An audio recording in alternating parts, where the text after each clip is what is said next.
ഇന്നലെ വൈകുന്നേരം മുതലുണ്ടായ കനത്ത മഴയെ തുടർന്ന് പീരുമേട് പള്ളിക്കുന്ന് പോത്തുപാറയിൽ വീടിന്റെ പിറകുവശത്തെ സംരക്ഷണ ഭിത്തി ഇടിഞ്ഞു വീണു. വീടിന് കേടുപാടുകൾ സംഭവിച്ചു. പോത്തുപാറ തോണിപ്പറമ്പിൽ ജാൻസിയുടെ വീടിന്റെ പിറകുവശത്തെ മൺതിട്ടയാണ് ഇടിഞ്ഞു വീണത്. അപകട ഭീഷണി മുന്നിൽ കണ്ട് ഈ കുടുംബത്തെ മറ്റൊരു വീട്ടിലേക്ക് പീരുമേട് ഗ്രാമപഞ്ചായത്ത് അധികൃതരുടെ നേതൃത്വത്തിൽ മാറ്റി താമസിപ്പിച്ചു. ഇന്നലെ വൈകുന്നേരം മുതൽ മേഖലയിൽ ശക്തമായ മഴയാണ് രേഖപ്പെടുത്തിയത്. ഈ മഴയെ തുടർന്നാണ് ഇന്ന് പുലർച്ചെ ജാൻസിയുടെ വീടിന്റെ പിറകുവശത്തെ മൺതിട്ട ഇടിഞ്ഞു വീണത്. സംഭവം നടക്കുമ്പോൾ ഇവർ വീട്ടിൽ ഇല്ലായിരുന്നു. സമീപത്തെ വീട്ടുകാർ ശബ്ദം കേട്ട് പുറത്തിറങ്ങിയപ്പോഴാണ് മൺതിട്ട ഇടിഞ്ഞതറിയുന്നത്.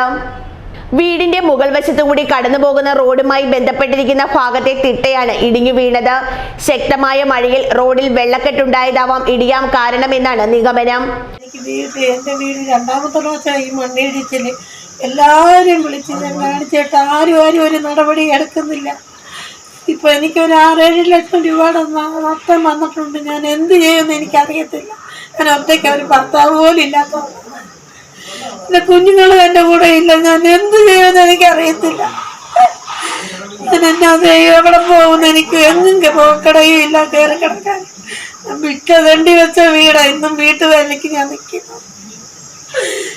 ആ വീട്ടിൽ നിന്ന് ഓടി വരുമ്പോ എന്റെ വീട് മൊത്തം പോയി. എല്ലാ പഞ്ചായത്തിനും വില്ലേജും എല്ലാം പോയി. ഞാൻ നടന്നു. ഞാൻ പറഞ്ഞതാ എന്റെ വീട് പോകും എന്തുവേലും എനിക്ക് പരിഹാരം ഉണ്ടാക്കി തരാം. കണ്ടിട്ട് എല്ലാവരും പോകും. അല്ലാതെ ഒരു മേലധികാരി ഇതിന് ഒരു ഇത് എടുത്തിട്ടില്ല. എന്റെ സാറന്മാരെ എന്നാ ചെയ്യുമെന്ന് എനിക്കറിയത്തില്ല. നിലവിൽ ഈ വീട് അപകടാവസ്ഥയിലാണ്. മണ്ണിടിഞ്ഞ ഭാഗത്തുകൂടി ഒഴുകിയെത്തുന്ന വെള്ളം വീടിന് ഉള്ളിലൂടെയാണ് ഇപ്പോൾ പുറത്തേക്ക് ഒഴുകുന്നത്. മണ്ണ് ഇവിടെ നിന്ന് മാറ്റിയാൽ മാത്രമേ വീടിനുണ്ടായ നാശനഷ്ടത്തിന്റെ വ്യാപ്തി വ്യക്തമാകൂ.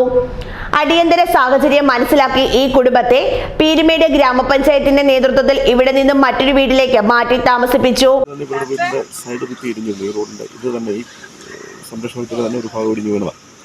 കാരണം വീട്ടിനകത്തേക്കാണ്, വീടിൻ്റെ അടുക്കള ഭാഗത്താണെന്ന് വേണ്ടുന്നത്. അതുപോലെ തന്നെ നമ്മുടെ എഞ്ചിനീയറിംഗിനെ കൊണ്ടുവന്ന് റിപ്പോർട്ട് തയ്യാറാക്കി റവന്യൂ ഡിപ്പാർട്ട്മെൻറ്റിൽ കൊടുത്തിരുന്നതാണ്. ഇന്നലെ വെളുപ്പിനെയാണ് ഇതുപോലെ പൂർണ്ണമായി ഇടിഞ്ഞ് അവരുടെ വീട് പൂർണ്ണമായി നശിക്കുന്ന രൂപത്തിലേക്ക് വന്നു കഴിഞ്ഞിട്ടുണ്ട്.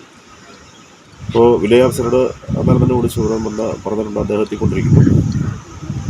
പഞ്ചായത്തിൽ നിന്ന് എഞ്ചിനീയറിംഗ് ഓഫീസർ ഉൾപ്പെടെയുള്ള ആളുകൾ വരുന്നുണ്ട്. ഇപ്പോൾ തന്നെ റിപ്പോർട്ട് തയ്യാറാക്കി മറ്റ് ഫോർമാലിറ്റികൾ നോക്കാതെ റിപ്പോർട്ട് തയ്യാറാക്കി വില്ലേജ് ഓഫീസർ കൊടുക്കുക, വില്ലേജ് ഓഫീസർ തഹസിൽദാർക്ക് കൊടുക്കുന്നതിന് വേണ്ടി നടപടി നടത്തിയിട്ടുണ്ട്. താലൂക്കിലെ ഡിസാസ്റ്റർ മാനേജ്മെൻറ്റ് സെക്ഷനെ വിളിച്ചിട്ട് അടിയന്തരമായി ഈ കെട്ട് പൂർത്തീകരിക്കുന്നതിനുള്ള നിർമ്മാണം പൂർത്തീകരിക്കുന്നതിന് ആവശ്യമായ നടത്തണമെന്ന് ആവശ്യപ്പെട്ടിട്ടുണ്ട്. കാരണം വലിയ bus, college bus, school bus ഉൾപ്പെടെയുള്ള വലിയ വാഹനങ്ങൾ ഉൾപ്പെടെ സഞ്ചരിക്കുന്ന റോഡാണ്. റോഡിൻ്റെ ഭിത്തിയാണ് ഇടിഞ്ഞ് അവരുടെ വീട്ടിലേക്ക് വീണിട്ടുള്ളത്. റോഡിനും അപകടമാണ്, അവരുടെ വീടിനും അപകടമാണ്. അതുകൊണ്ട് അടിയന്തരമായി നടപടി സ്വീകരിക്കണം തഹസിൽദാരോട് ആവശ്യപ്പെട്ടിട്ടുണ്ട്. അപകട ഭീഷണി മുന്നിൽ കണ്ട് സമീപത്തെ വീട്ടുകാരോട് മാറി താമസിക്കാൻ നിർദ്ദേശിച്ചു. ഗ്രാമപഞ്ചായത്ത് പ്രസിഡന്റ് ആർ ദിനേശൻ, ഗ്രാമപഞ്ചായത്ത് അംഗം ശാന്തി രമേശ്, വില്ലേജ് ഓഫീസർ തുടങ്ങിയവർ സ്ഥലത്തെത്തി സ്ഥിതിഗതികൾ വിലയിരുത്തി.